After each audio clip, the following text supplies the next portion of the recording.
lovely person watching through the internet. My name is Simon Miller. This is WhatCulture Wrestling, and I'm about to throw a load of Hell in a Cell predictions right at your face. Now let's have some fun with it, because there's a comment section below, so why don't you head into that comment section, leave your own predictions, and if you get 100% of them right, maybe you'll win a prize. And please take note there to the word maybe, and also the fact that the prize will probably be like, I don't know, a picture of me. And nobody wants that, not even my mother. I tried to give her one and she threw it back in my, well, you know, she threw it at me. She didn't want it at all. She was really upset, but let's not worry about that. Anyway, enough of all this random nonsense, because we've got some matches to get into, and we'll start with the Raw Tag Team Championships as Drew McIntyre and Dolph Ziggler take on The Shield, also known as Dean Ambrose and Seth Rollins, and WWE. You got quite a conundrum here. Really, you'd want Ambrose and Rollins to come away with the belts here, because Ambrose only just come back, and they're the good guys. But if you take them off Drew and Dolph this soon, they only held the damn things for about 30 seconds,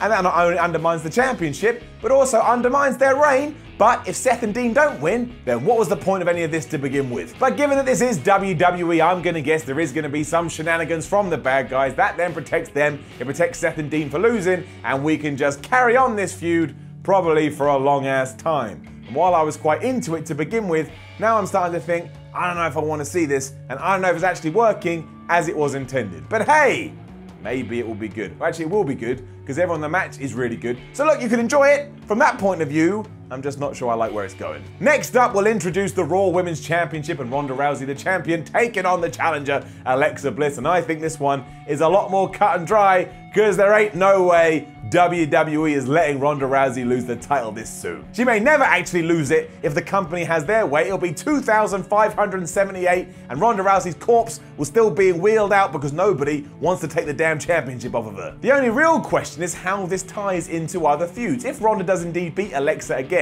Alexa has to disappear from the title picture, but then who does Ronda feud with after this? So maybe you could turn Natalya heel, but that sounds like bad timing given everything that she's just gone through. But the pair would have good matches. Natalya's really good, they're friends in real life, so she can carry Ronda through it, and it would give Rousey loads of experience, and that's what she needs right now. Either way, Ronda Rousey wins, and I'll be honest with you, saying it quietly, so I know a lot of people get mad when I say this, I don't even mind if it's a squash match. Like, I like Alexa Bliss, but given everything Rousey did in the MMA world, you can just copy and paste that over here, and it's just gonna make the casual fan like Ronda Rousey even more.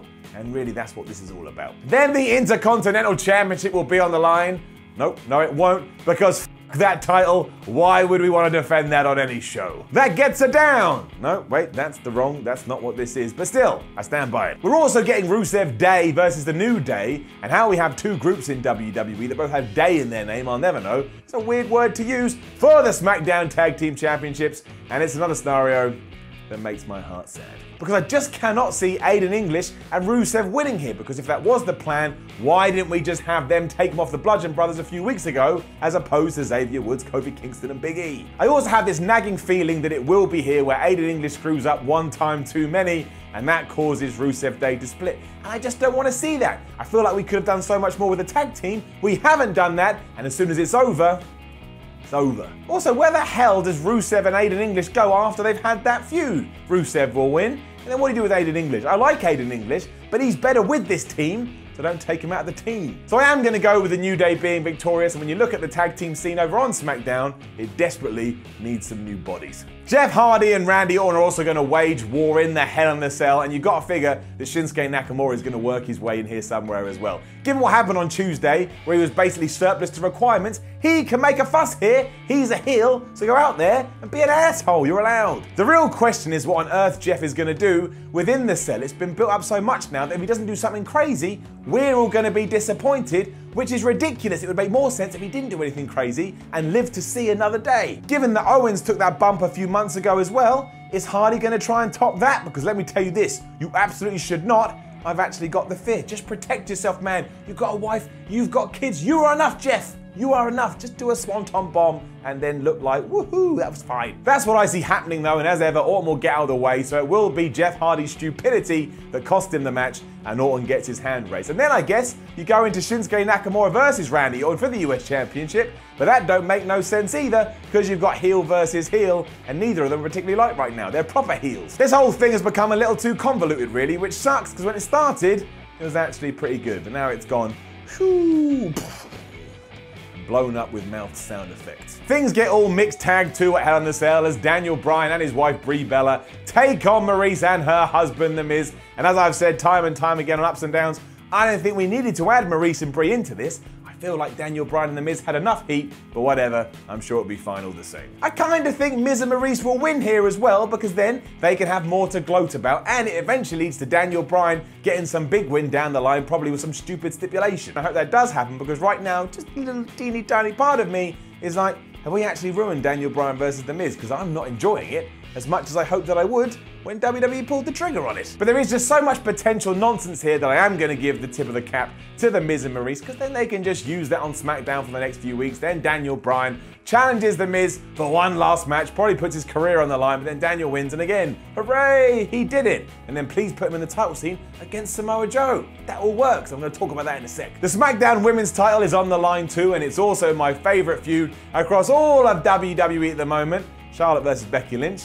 I tell you, I can't call it. Really, Becky should win so that we can just start ramping up this love that she has with the crowd. But there is option number 2, where you do the much talked about double turn, so Charlotte goes heel and Becky Lynch goes proper face. And if you do that, Charlotte can win, and that protects Becky too. It's like Austin versus Hart at WrestleMania 13. I mean, it's not going to have the impact that did, but it can have the same conclusion. I mean, Brett won there, but no one remembers that. Nobody. It's forgotten. It's a memory that no one remembers. The key is just not doing anything to ruin Becky's momentum, especially because you got the Evolution pay-per-view in a month or so, and you could do the change there. That's when Becky Lynch could win, and it would be a nice moment all round. So let's go with that working idea. Charlotte retains, and we don't hate ourselves because we can tell that there's more good stuff to come. We see that seed planted. As hinted at earlier as well, AJ Styles will also take on Samoa Joe with the WWE Championship on the line, and there is only one sensible outcome here, and that is Samoa Joe winning and holding that thing above his head. Because if that doesn't happen, we may as well take everything that we've done with Joe over the last 3 months and throw it into the bin. And the only thing that should be thrown into the bin is trash. Samoa Joe ain't no trash. Now don't get me wrong, AJ Styles has been a great champion, and if you want to book him to break even more records, that would be great. But the more important thing to do with the story is to make sure that Samoa Joe can come out on SmackDown 48 hours later and say, see, I backed up everything I said, and because of that, I am a dangerous heel. Because when you don't do that, do you know what you get? Bray Wyatt. And Samoa Joe does not have to have Bray Wyatt syndrome. He can even win like a dick if you want, because he's been acting like a dick for the past few weeks. He's been chasing the guy's family. Let him use that to his advantage, and finally, let's see the rise of Samoa Joe to the very top of pro wrestling, so that I can go on SmackDown Ups and Downs a couple of days after and go, thankfully, Samoa Joe is your WWE champion. That was low. That was really, I wonder how low I can get. I'll work on it. Then we will indeed have our main event where Roman Reigns defends his Universal Championship against the cashing in Braun Strowman. At least I think he's cashing in. I know he passed his briefcase to Baron Corbin a few weeks ago, but I worry. WWE has pulled worse in the past. I have the fear. Roman Reigns has to win as well, because if he loses it here after chasing it since the day I was born, or at least that's what it feels like, I will not be able to handle it. You decide to make him the man, WWE. You decide to make him the big dog, so just follow through on your own thoughts. By that token though, do we just have Braun Strowman lose because that's what we need to do? That's not going to help the Strowman character, and we've been building up the Strowman character again for about 87,000 years. You've done it again here, WWE. You backed yourself into a corner and you haven't thought about the consequences. So really, you should just go with your gut. You should go with your feelings, and yeah, have Roman Reigns run through Braun Strowman and win. At least then I can go, well, he's a really good wrestler within the worlds of kayfabe. They are in the Hell in a Cell, so I guess they could come up with some big spot where they both lose, but we'll all hate that, but I don't care. As long as Roman Reigns walks away with the Universal Championship, so I don't have to go through that crap again, I'll be somewhat of a happy man. Especially because the alternative is too much to take, but in case you didn't work out what I was saying, yes, I think Roman Reigns is gonna win. And that's that. There's your Hell in a Cell card, and there's my predictions, and if I had to go out on a limb and say what's gonna be the highlight of the night, it's probably gonna be Randy Orton versus Jeff Hardy, simply because Jeff Hardy, he's gonna do something crazy. Lock your doors, because an explosion is about to knock your walls down. I just made that up. and it makes absolutely no sense. Now, don't forget to leave a comment below and let us know your Hell in a Cell predictions. I'll keep an eye on them. Like, share, and subscribe. Head on over to WhatCulture.com and read yourself some articles. Follow WhatCulture on Twitter at WhatCulture WWE. My name is Simon from WhatCulture. Enjoy Hell in a Cell, because even if it is a big pile of nonsense, there's always a bit of fun you can take away from it. You just gotta look for it with your eyes. And this episode was brought to you by my eyes. Pretty terrifying. I'll see you soon.